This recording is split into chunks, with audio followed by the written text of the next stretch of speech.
Hello and welcome here to the first Counter-Strike Global Offensive Talk Show. Friberg was just a notepad.txt. He's not anymore. He actually exists now. And yeah, once more, hello and welcome to On The Go, which is the title for the show right now. And yeah, it's basically a talk show where we talk about what's happening in Counter-Strike Global Offensive around the game and also all the events that's happening. And yeah, this is the first pilot episode, so we don't really have any clue of what's going to go down and how it's going to be. But yeah, I hope you guys will enjoy it. And with me today, I have three awesome people who are very much experts in each their field in this game. And right now, at the top of your screen, top left corner, we do have MIRAA from HLTV.org. MIRAA, introduce yourselves to all the viewers. Hi everyone, my name is MIRAA and I'm a reporter for HLTV.org, one of the biggest websites covering Counter-Strike in the world, in English of course. Yeah. And below me currently is James Banks. He has StarTale in his name. He also runs a website called D-eSports, pretty damn awesome, and also a long-time Counter-Strike fan and time-to-time caster. James, introduce yourself. I actually just did that. Yeah, you pretty much did it for me there. I'm a bit of everything, but yeah, I'll leave it to Niels to do me an awesome introduction. Yeah. Thank you very much for that. And last but not least, the actual expert of this game we're actually going to talk about is, of course, friberg from NIP. And friberg, tell us a bit about yourself. Yeah, my name is Adam Friberg. I'm playing for Nina's Team Pajamas from Sweden. Yeah, that's about me. playing the game we're gonna talk about. Yeah, and the first topic on our table right now, you can see in the middle of your screen under the logo for the talk show, all you guys viewing, it's a current topic, and it's ESWC 2012. And that's kind of the first thing we want to talk about, really, because it has been the first major tournament in Counter-Strike Global Offensive. Even though it was a side tournament, it's still a big thing, because ESWC back in the day were like the tournament to win and the tournament to be at. So first of all, you guys were all there. Let's start with MIRAA once again. Like, get your take on the event. How was it? Well, I think that you could say a lot of things about the tournament. Like it took place inside the Paris Games Week, so it was the venue itself was very big, and there were lots of interesting things going on. Like new games that are coming out in the next few weeks were being shown there. As far as the ESWC tournament is concerned, well, I think the main stage was very good. It was very big, and there were a lot of people there watching the matches on all days. But there were some problems with the press, because the press area was very small. We were right basically on top of each other all the time. And it was very hard to get inside the tournament area to take pictures, interview players, and all. There was a security guard inside there who would not let us go in. So we had to ask for permission. We had to be escorted into the tournament area, which was pretty stupid. And we could only stay there for 10 to 15 minutes at a time. So it's kind of hard, when you try to take pictures and record videos. When you try to get those emotions going on when there are a lot of close rounds, or when the team wins a match, you have to be there, to get the good stuff. And it's very hard to do that when you can only be inside for 10 to 15 minutes. So that's pretty much what I have to say about the tournament area, I guess. Yeah, and that's kind of what I've been hearing. We, of course, ES Planet Wise, we had a man down there in Akka who did some coverage, also some videos, and he felt kind of the same way. It was kind of hard to get in there. And James, you were there with TCM Gaming, if I'm not mistaken, but you also did take some time to help the StarTale player Squirtle there. So what's kind of your take on the whole event? Really shit. There's not much I can say that's positive about how the things run. Much like MIRAA just said there about not being able to get into the play area. They want their event covered. They've invited us to come do this, yet they don't allow us to do our jobs properly. Sometimes we need to be in there for more than 10, 15 minutes. The worst thing for me was having to prove that I was actually the StarTale manager. I thought that was absolutely retarded. I've been here since August 2011 with StarTale, so well over a year now. And yeah, they argued with me, said I wasn't the manager, because they already hire their own ESWC staff who speak Korean. But Oh. obviously, that person was not doing any pictures or videos for the StarTale website and our YouTube and all our social media. So I had to argue that at first. Then I wanted to get in there to look after the TCM guys as well because I was helping out a UK team. That was just a one-off thing I did there. And then trying to do interviews or anything or capture new footage, you're constantly being told you've got to get out of positions or you're not allowed to be here. There was a lack of respect, I would say, for journalists and press. So with that being said, we do have probably, hopefully, I hope, the guys who were treated a bit better, the players, I guess, are mainly just tournaments, of course, for the players. Many of the times also by the players. I don't think in this particular case, but Friberg, how was it for you and your team? Were you treated like kings, or was it kind of the same tale as the two others here? I don't really know what to say. Like, when we got there the first day, we had some problems even getting into the player area. Like, they were gonna, okay, are you gonna play now? Like, you're only allowed to go in there like when you really have a game. So the first day was like, okay, we needed a guy to escort us in and like show us everything, and like, yeah, there was like as the other said, a big security thing going on around the player area. But like, once we were in there, for us it was all fine. Like, I mean, it felt kind of empty. It was only the players and the admins there, and it wasn't as a usual event, as you can say, where there's people going around you all the time, like taking photos, filming and stuff. So, but otherwise than that, I mean, I think they kept the time schedule and stuff. So in that scenario, they were good. But I understand why James and Reese are a bit disappointed by ESWC not letting them in. Yeah. And another thing I'd like to touch upon is something that James actually asked just before we started the show, is the monitors there, because there's been a lot of questions, especially I was on the English stream with Joe Miller, and a lot of guys were actually asking those monitors. They didn't really know what they were. It was BenQ because they were one of the official sponsors, but they were all white and glossy and shit. No one really seen them before, because usually it's the XL something BenQ monitors they use at events like IEM. But those monitors, how were they actually? I heard stories they weren't even 120 hertz in the play area. They were StarCraft monitors. That's what they were actually made for. When I searched about them, that was what didn't make any sense. Oh. Yeah. So, yeah. I think, I mean, they were more games than Counter-Strike being played in the player area. So it wasn't 120 hertz there. We only played with 120 hertz once, and that was on the main stage in our group match against Mousesports. Otherwise than that, it was 75 hertz monitors. Oh, okay. I think they were RTS monitors, as James said. And but I mean, we knew about it before, so we could practice with 75 hertz, and so it was fine for us at least. We didn't. I think at the high level that you guys play out there should not be a time, especially for FPS, you should not be playing with 120 hertz. It's so easy to get now. That's an error by them hardcore. Yeah, but like, you were informed before the LAN that the monitors were going to be 75 or what? Oh, we had to find out ourselves. It was only a okay. small notice in French, so we had to go on to the French ESWC page and find it out. But because we really wanted to know.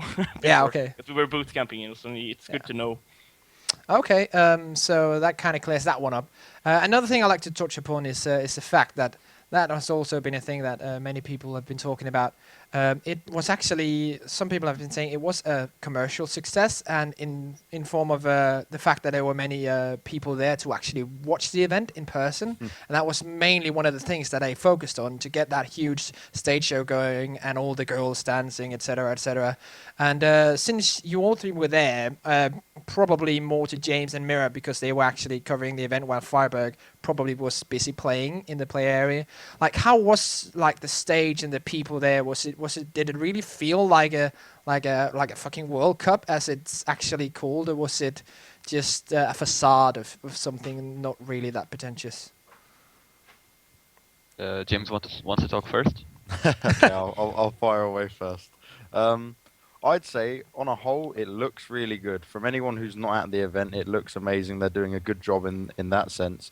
For the seats always being filled out, because it's mixed with Paris Games Week, I feel like a lot of the people were just there trying to rest their feet. They had no idea about the esports stuff. You could see which people were fans, and then you could see some of the maybe older people or people with kids who were just sat down there trying to take a rest, have their food, and then leave.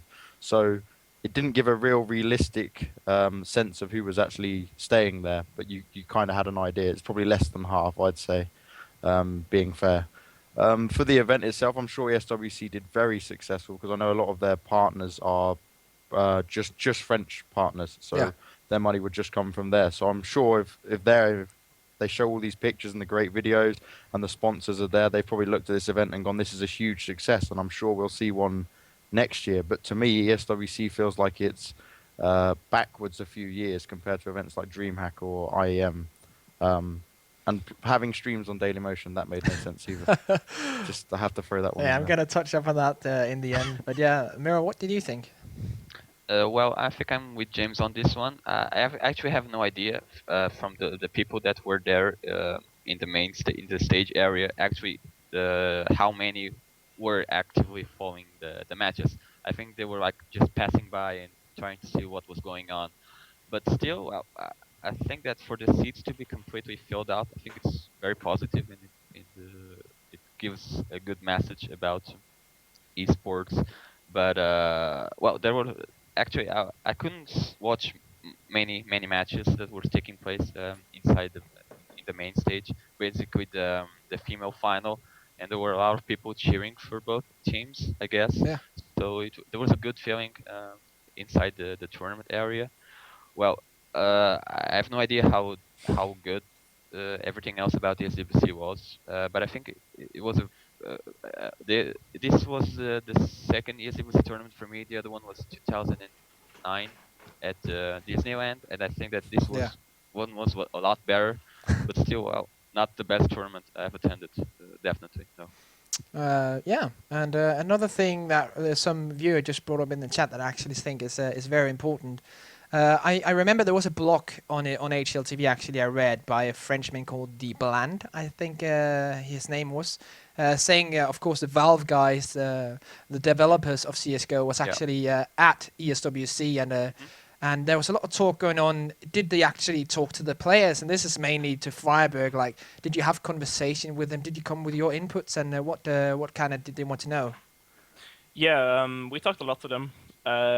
First, we talked to them while came to the player area, but then we were invited to their hotel to make one of those. I don't know if you've seen them, like CS:GO pro tip videos that Valve were releasing.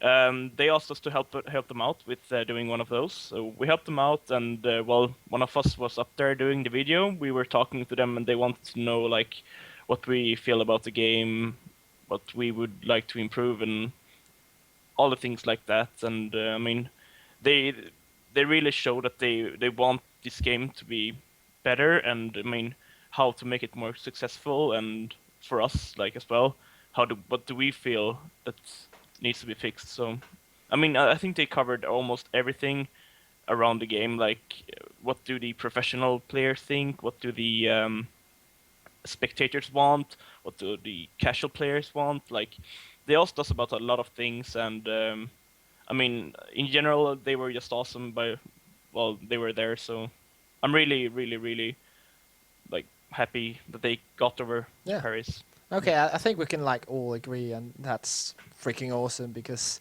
well, that's basically what the game needs to grow is like the developers' attention and them wanting the game to progress as well. But we do have around 15 minutes for each segment here, and we're already over time, so I'm just gonna wrap this one up by talking a bit about the stream. You guys probably weren't there, but yeah, as James said, it was on Daily Motion, which was pretty bad. Daily Motion, it's okay if you're in France and you're hosting a small France show or a small shoutcast with 200 viewers, but that day, the final day, was not good at all. Most of the people that were watching the stream were lagging. We had a maximum of 3,000 or 4,000 concurrent viewers in the main English stream with me and Joe, and I am almost 100% sure that if that stream was on Twitch, and I know the guys at Twitch, so it would have been front page, And like with the production that, of course, in the studio that Joe and those guys can bring, it would easily have drawn 20, 30K concurrent. I'm not even joking about that. I think it could have got that, and that's kind of sad because, and also there's so much like trouble with the stream because even at a grand final, which of course Freiburg were playing in, it started in the players area. And they didn't inform the official English stream. We had contacts in Paris on Skype. They didn't inform us that they were actually starting. We got the message. The final. Yeah, we got the message that the male final was started when it was like 12 rounds into the game, and NIP was in the lead 12-0. And I know, of course, Not on. yeah, That was the biggest problem. yeah, from that the really tournament. sucked. Yeah. When I mean- Twitter just went crazy. Obviously, being at the event, we could see it, but like knowing that the English stream wasn't there, everyone just went nuts. Yeah, I also missed the final because I was too busy trying to take pictures of the female medal ceremony, you know. Oh, So yeah. I had no idea that the match was taking place inside Yeah. the tournament area. And I was of course, 50 meters away from that. oh, okay. So of course the reason for that being that they had to shut down the venue at a certain time when the power was cut off and shit. But yeah, of course there's not much you can do about that. But again, I have this problem myself, scheduling stuff. But maybe you should. Of course, there's no scheduling 3 map with overtime in each map, etc. But yeah, it's kind of sad to see the main game really, what people came to see not being shown on the main stage and everything just being behind, etc. But just to Especially because there was also a female team in the final, you know. Yeah. Things would get very emotional in the in the main stage. It was actually a great final. Actually, I think, to be honest, the female final was a bit more exciting than the male one because, well, NIP are just freaking amazing at the game so far. No real team can challenge them. So yeah, there you go, Freiburg. But yeah, just to wrap things up on here on first subject, I like for all of you to, if you can say 3 words, 3 adjectives, and then a 1 to 10 score of ESWC, just starting with MIRAA, and then we'll see what we get at. James first. Why? I've always got to go first. Okay. So 3 James, words. you can't say shit. Oh wow! Now you're making this difficult. Yeah. A lot to improve. There we go. That's what Okay. it can be, and I think I'd give it a 6 out of 10. That's being generous. That's Okay. being generous. I've got a question for you as well before we come on PSWC, but I'll let the other 2 guys go. And MIRAA? I'll give it a 6 too. There's I don't have any adjective to describe it, but I think the main problem is that they just don't care about the press. Well, I think it's a major issue. It has been for years, and no one seems to care because we are the ones that are bringing the event to the fans, and they just don't seem to care about that. And also, I think it was very disrespectful of them not to let the players go to the bathroom, and I'm not sure if Freiburg had that problem. Yes. Yeah. That's just But some insane. players did, and also the Brazilian team. They just it was unfortunate of them not to get their luggage mislaid, but they didn't have any. They allegedly didn't have any time to practice, and they have been in Sweden for so many weeks, and to just get there and not have any good conditions to play, it's just disappointing. Yep. And finally, Freiburg. 3 words, maybe 3 adjectives. You decide, and then a grade. I can say it in a sentence instead. I think it was strict. Okay, that's one. It was a good run tournament, like from the admins. Then I mean, they really want the schedule to keep up, like no delays and stuff. That is good. But on the other hand, as Mira said, I mean, we couldn't go to toilets and stuff if we really needed to. Like the toilet was maybe 10 minutes away, and it was a long queue. So if we wanted to go there, it was like half an hour before. Oh wow. Otherwise, there's one no-go. But I mean, I'll just give the event itself 7 of 10. I think, yeah. Yep. And James, you had something to just end things off, or what? A question for Yeah, me? Or just for like you, because obviously you helped out with Joe streaming the event in English. How easy was it for you guys to communicate with them, and how easy was it for you to work with them? Actually, I'd like to really give a shout out to the guys who worked there because it was really hard for them as well. All the entire streaming group were gathered in one channel, and it was like it was at the point of the final day. It was mainly just doing something or just giving up, and everyone just kept pushing, even though there was a lot of trouble. And the guys in Paris were stressed as fuck, but they got almost all the information through, even though it was hard at times. We had one guy at the event who was reporting back, but he had all the duties as well for ESWC, so he wasn't there all the time. So it was hard to communicate, but I still like to give them a thank you for doing it. I just think next year they need to give up the whole thing with the French on-site streamers and casters and bring English streamers on site. I don't care if it's on the main And stage. Twitch. Yeah, Twitch. Twitch and English stream on site. That's what I can say. I wasn't at the event, so I won't give a grade. So, but yeah, Twitch and English streamers on site. That's my thing to put on there. And yeah, now we do have 7 minutes until the break here. So yeah, just fast. And this is a topic that has been discussed a lot. And lately, just I saw an article by Lerpus on hltv.org about Molotovs and that new money system in Go. So let's see if I can do like this and yeah, current topic Molotovs. So this is mainly supposed to be friberg's segment because well he's the only actual pro player here. So Friberg, can you give us a run through of the Molotovs and what you guys think about it? Yeah, sure. I mean, the Molotovs, first of all, they are fire grenade, slowing down the game.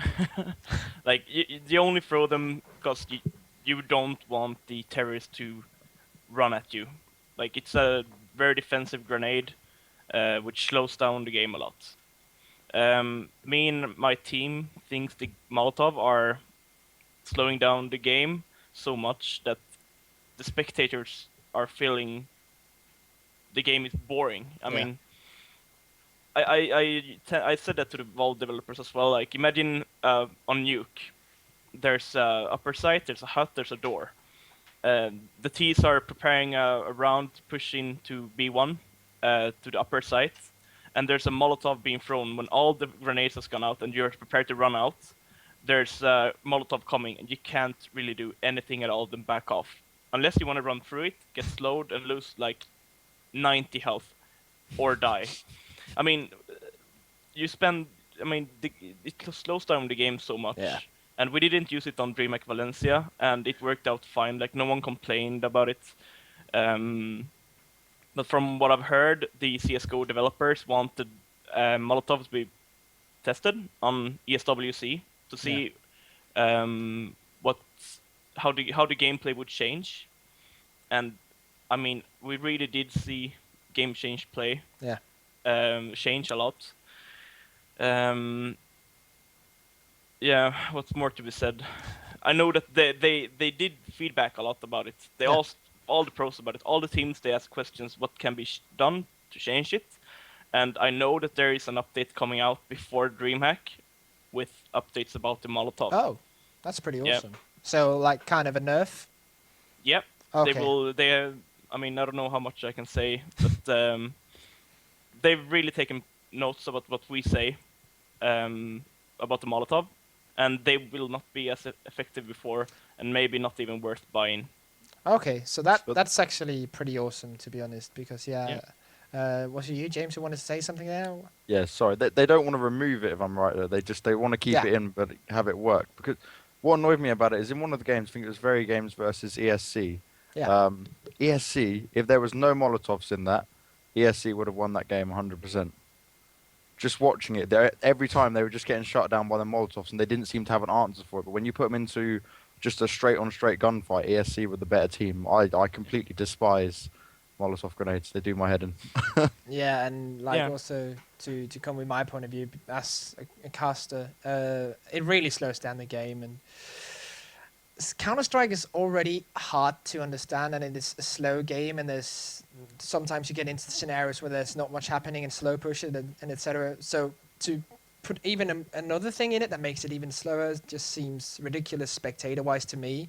But of course, it's always great to have new things, and new weapons are pretty awesome. But I just don't think the Molotov is good as it is right now. So the nerf is looking like a good answer to me.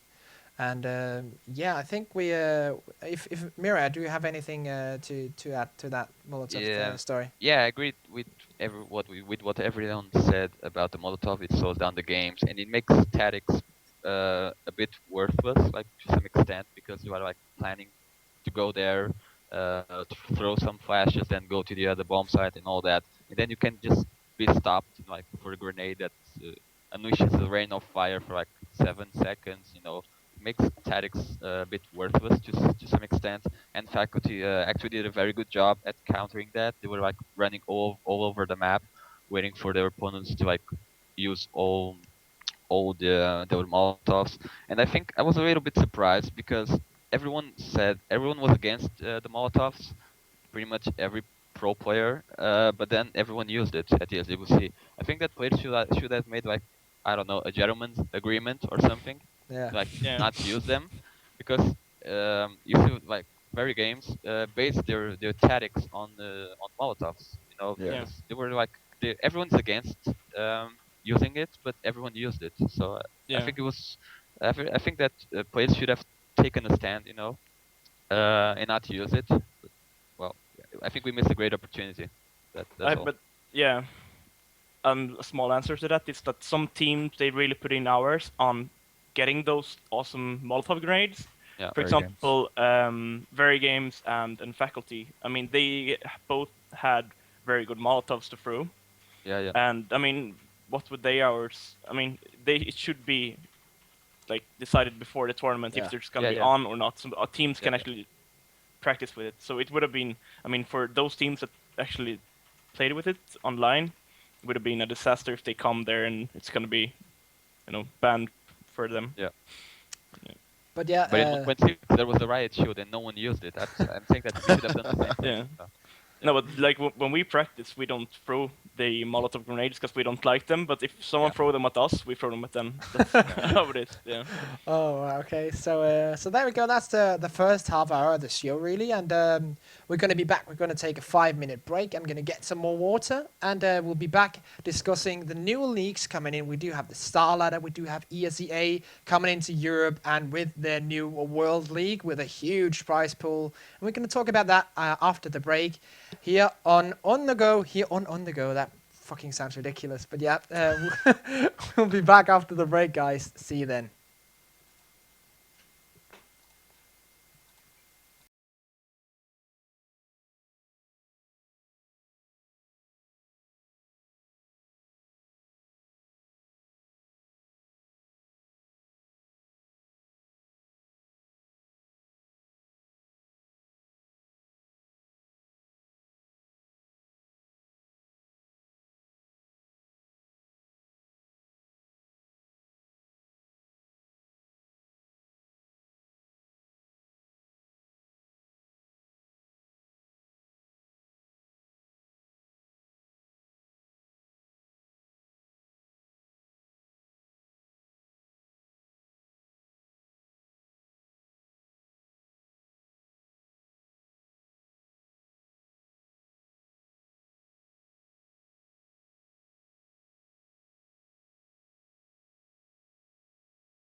Oh, so welcome back here to On The Go. My name is rizc, and with me I have MIRAA, friberg, and James Banks.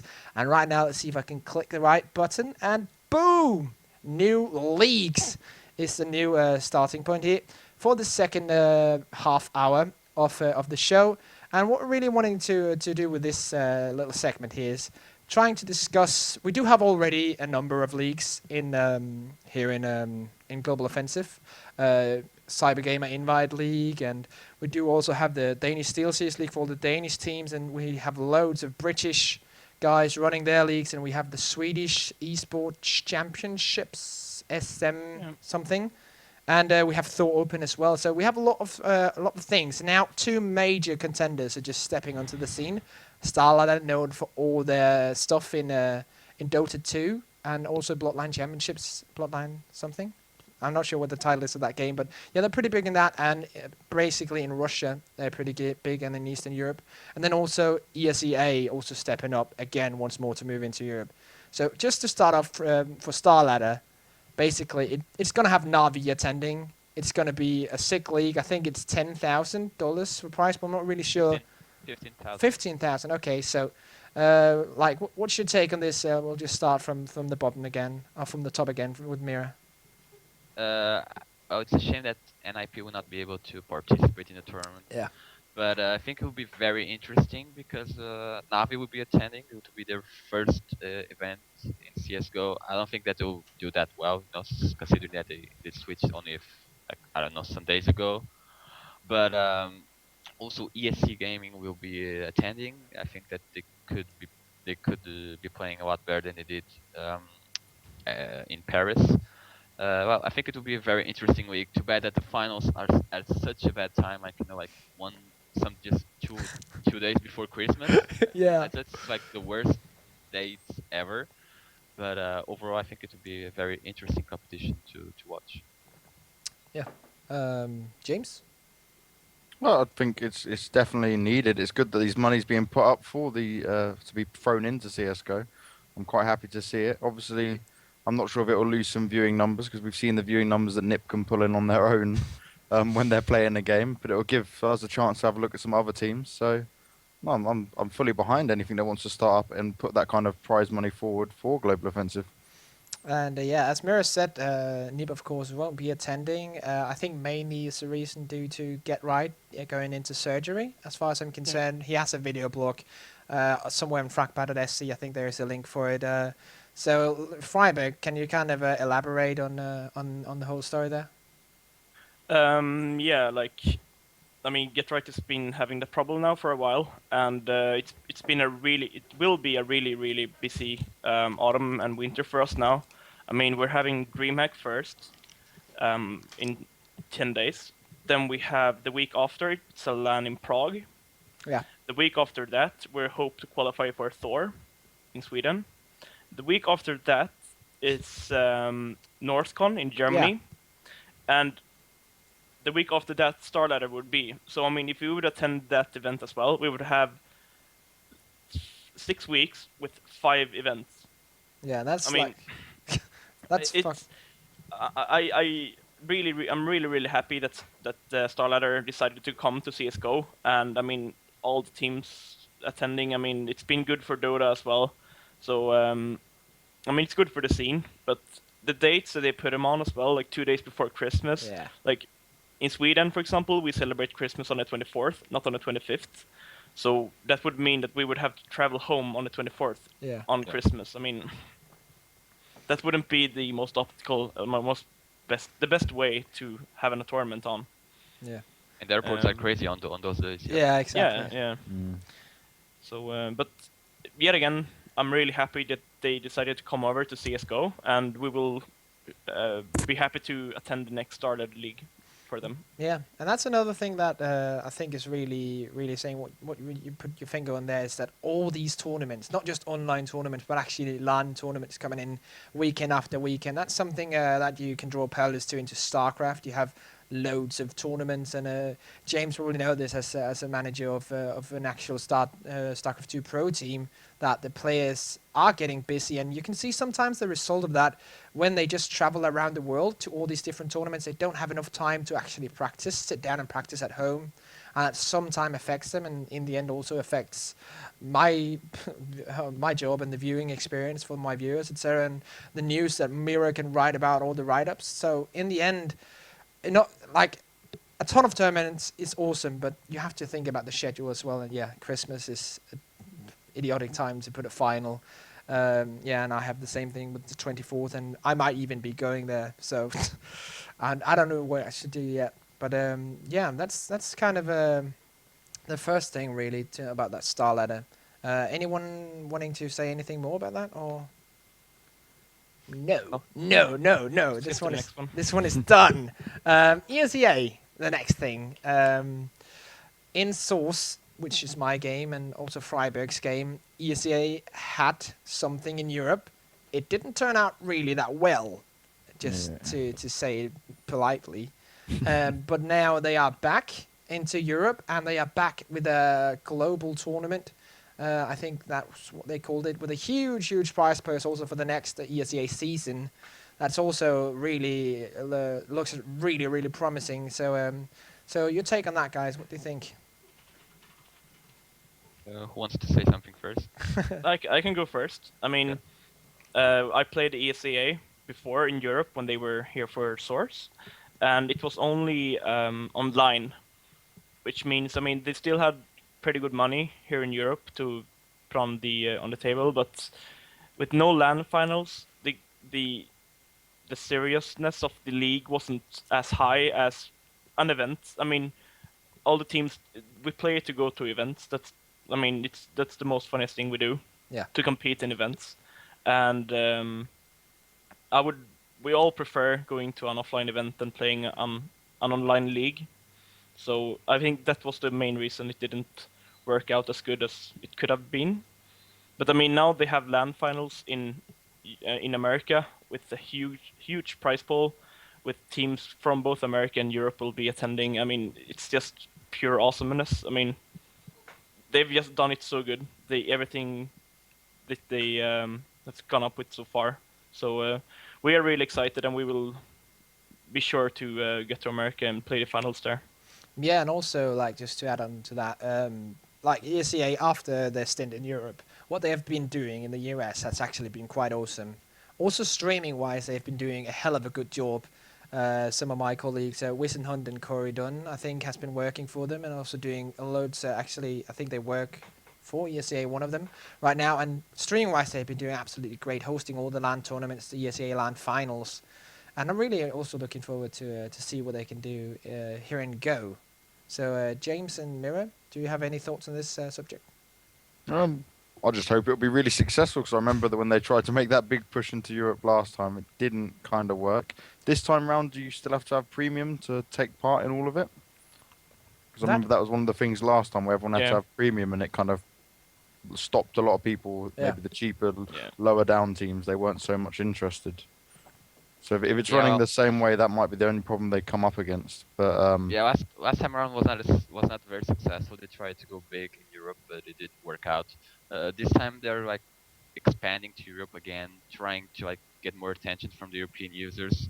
But I don't know. I think they kind of depend on like the number of random players that sign up and pay the premium subscription. So if there's not much interest from the community, I think that the league will not survive in Europe. But I've heard some very good things and also some not very good things about the ESEA, but ESEA.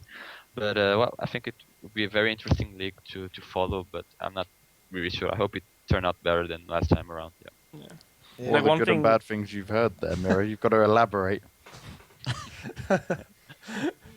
I think one thing I've heard from when I talked to the American guys at the ESWC, Area 51, is that the reason why it's so successful in USA, America, is because there's really no other things to be playing over there. Like, everyone is playing ESEA in the ESEA League, and then the ESEA finals on LAN. Like, I mean, back in 2000, I mean, for 10 years ago, they were CPL and a lot of Team. other Yeah. tournaments. Yeah, Yeah, like in America, but now they don't have that much. So yeah, Yeah. I think ESCA have monopoly, or you yeah. could say, like ESEA, over in America. So yeah, it's basically everything over there. There's ESEA News, which is their primary news site. Then there's the ESEA Play, where they play pickup games, and it's like their IRC channels when they aren't practicing. Actually, they have scrims on there, which is basically practice matches as well.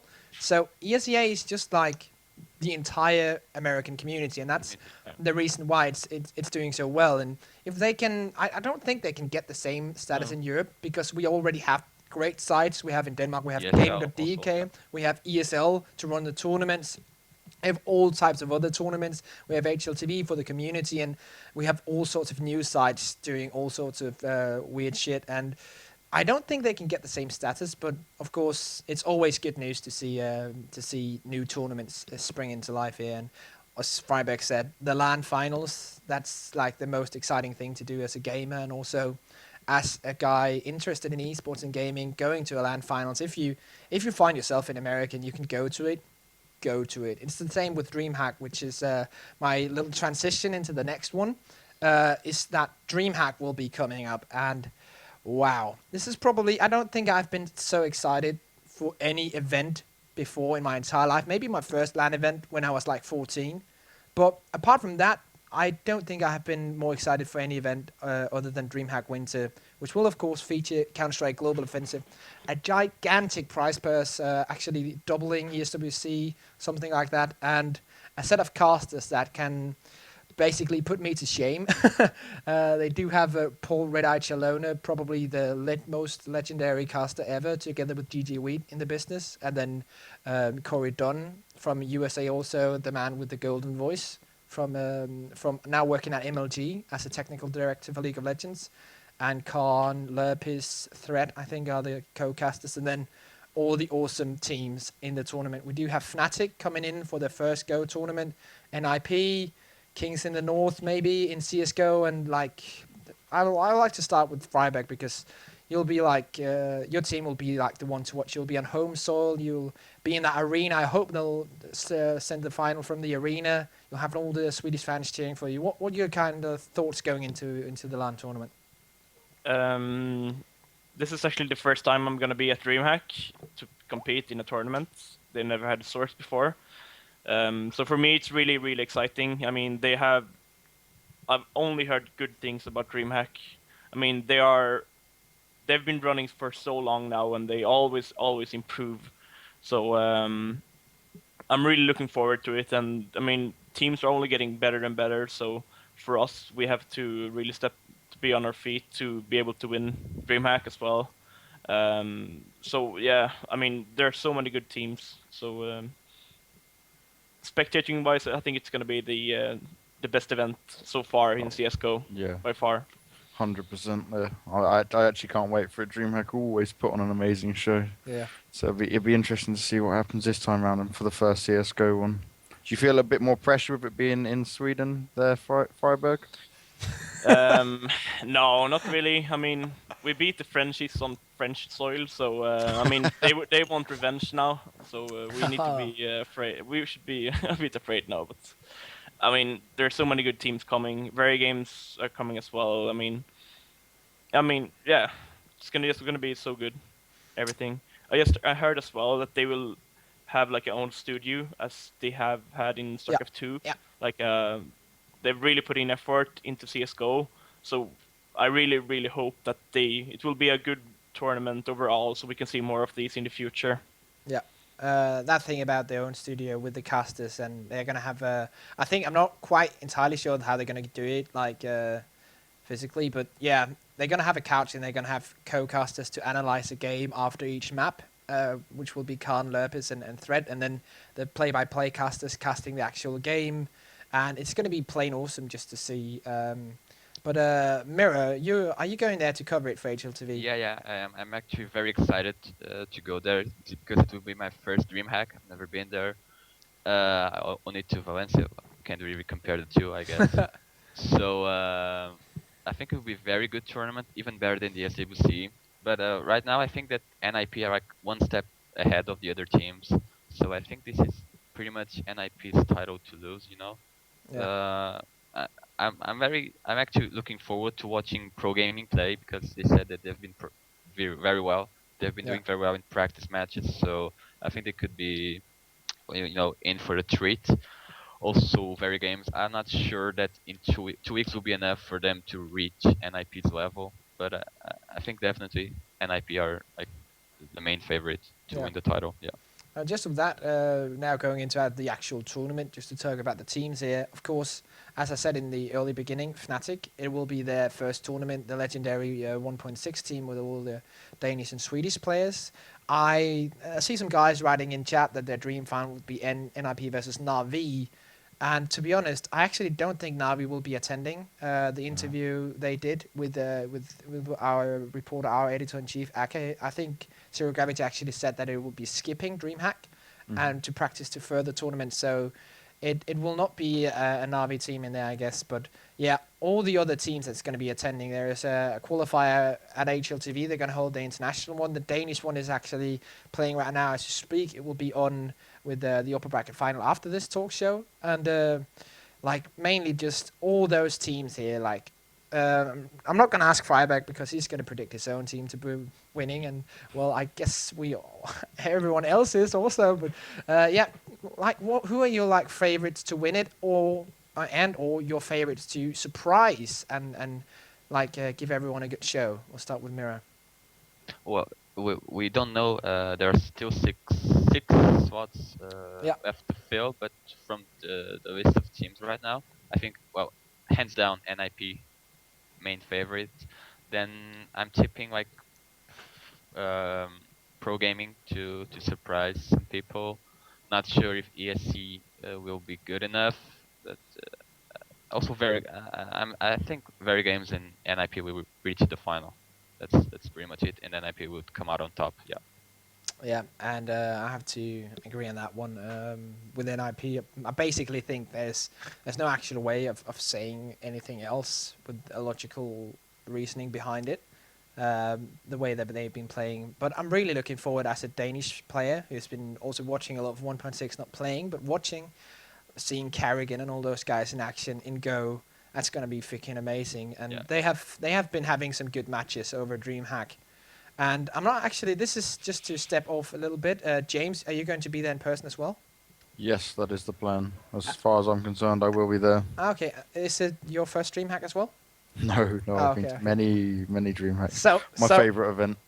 So me, MIRAA, and friberg are first DreamHack. So we'll actually all four be there. So we'll get a beer sometime, yeah. But yeah, just to finish my little rant there. But yeah, NRP to win it, and then Fnatic to really show how and why they are so highly regarded in 1.6. And James, what do you think? Nip to easily win with not much really being thrown their way. Very games probably be in the final as well. I'm really looking forward to see how Fnatic do. And the ESC guys, I've always been a big fan of them, but I just don't think there's enough time for any team to get onto Nip's level at the moment. It's just near impossible. They're so far ahead. Seems like they've got everything pretty much solid in chemistry, tactics. I'm probably making friberg's head here be really massive. I'm going to give him a huge ego. But you guys are just on a different level at the moment, and that's not like dick riding or anything. But anyone who watches your games will be able to see that. But there's a lot of teams that are going to be very hungry to take you guys out and want to be the first ones to do it. So I'm sure we're going to be in for some amazing games. Yeah, and now just to I have actually two questions for friberg here. In the end, mainly just if you have to pick three teams that, of course, you can't say you're going to win yourself because, well, we all said that, so you can't say it. So the three teams you're most afraid of, if you are afraid of anyone, you can, of course, just say we're the bosses, we don't even give a fuck. But yeah, three teams you're most afraid of. I'm going to say it with from CS Source. I know that very games are very keen on watching demos and learning how teams play. And this is actually the first event where the GoTV demos are out and everyone can watch how we play. They weren't before ESWC. So, hands down to very games. I mean, we've already played them in 2 finals so far, and I think they will do better against us now on DreamHack. So yeah, absolutely very games. Then also, I'll give it to the pro gaming team, the Kogu and his fellow Brazilians. I think they are very good, a lot better than what some teams rate them. I think they will reach at least top 5 this event over at DreamHack.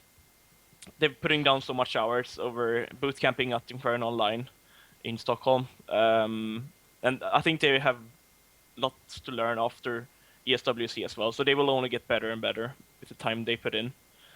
The third team, I'm not quite sure, to be honest.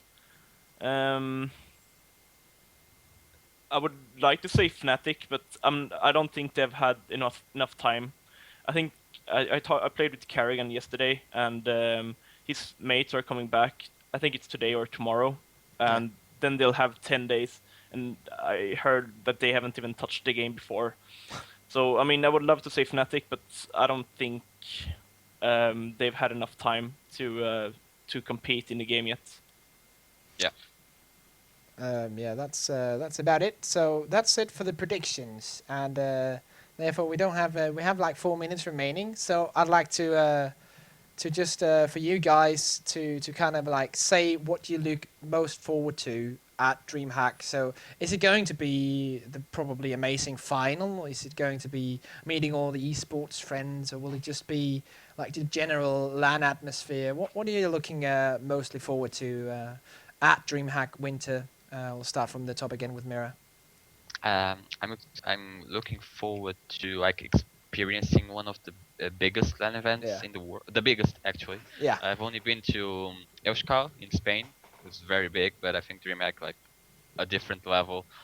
As far as the tournament is concerned, I think that I'm not saying it's going to be boring, but I think NIP won't have like a hard time to come out on top. I think that as we have said before, they're on a totally different level right now, and I think it's going to take some weeks for the other teams like to keep up to reach their level. But I think it would be very interesting still. That's it. James? Yeah, I'm just looking forward to seeing how it all pans out. Really, the more exciting thing is going to be if NIP do end up winning it. You're taking a step back from some of the events with Get Right being in surgery. So to see who is going to be taking the winnings then, events that NIP don't attend, and see if anyone can play any catch up. So this is going to be I'm looking forward to an exciting finals with NIP in. And looking at how the crowd is, that's going to be interesting actually to see how big the crowd is at DreamHack, because it's known for its huge crowds and its huge interest in gaming and esports. It's being the first CS:GO one. I'm hoping to see it just massive and everyone be super pleased by it and just get the complete the DreamHack reaction of everyone screaming and shouting like they do when you go watch even StarCraft or League of Legends. Yeah, and finally, friberg. What do you look most forward to? I'm mostly looking forward to how everything is set up and how everything will be handled over by the admins and by the people working around the tournament. I mean, I think it will be just about the most well organized and most run tournament that we've ever seen in CS history. From what I've heard, I mean, they've been planning so much about this tournament and putting a lot of hours. So as a team, I think it will be a good experience to go there and take the experience to other events. I mean, hopefully people from organizations around the world will be there or see how everything is being handled. Yeah. So that's what I'm looking forward to. I know, yeah, just to add my little thing onto here as well, because I really want to get my opinion on this as well. I'm not just here to be like the guy telling everyone when they should speak. But yeah, I'm really also looking forward to, as James said, the atmosphere there in the Dream Arena where the matches, the finals are going to be played, and like just the general viewer experience. It means a lot to me because, of course, I come from the commentator and streamer business, and yeah, the atmosphere just means so much. And then just as MIRAA said, watching the biggest LAN in the world unfold and the first real major tournament in Counter-Strike Global Offensive. But yeah, that was actually the hour. So that was the first episode of The little talk show On The Go is the name right now. This is just the name I came up with at a late night. So if you have any better suggestions, you can, of course, always tweet them at us. And with that, let's just end the show as standard esports talk show fashion says it should be, with plugging all our social media. Yeah, and all our sites we work for. So following the fashion, MIRAA, start to tell people where they can follow you and see what you write about. Okay, so I write about Counter-Strike Go only, so follow my work at ejotv.org. So that's pretty short. James? My Twitter is probably the best place to get in contact with me, and that's at StarTale_Banks. And you can check out www.d-esports.com for my interviews and the shows we run, and commentary and all things like that. Friberg? I'd like to thank our NIP management and staff and our sponsors for everything you do for us. And you can visit us at facebook.com/nipgaming. Yeah, and me and myself, actually I'm two persons, but yeah, I am at rizc, and also go onto esplanet.net to read a bit about Counter-Strike Global Offensive and StarCraft 2, which are the games we cover there. I'm not writing any news, but there's some awesome people doing some awesome work. And with that being said, Twitter, rizc, and yeah, I'll see you all at DreamHack, and hopefully some of the guys watching will be there as well. We'll be producing lots of content. MIRAA will be writing at thousands news pieces and write-ups and shit, and James will be there taking care of players and doing videos, and friberg will be shooting headshots, and I'll be doing interviews as well. So it's gonna be fucking awesome. So please do tune in. It is dreamhack.tv for those of you who can't attend the event. So do tune into the streams where Red Eye and Corey Dunn will be bossing it up. That's kind of it for now. Do stay here on the channel for the DreamHack Winter Danish qualifier.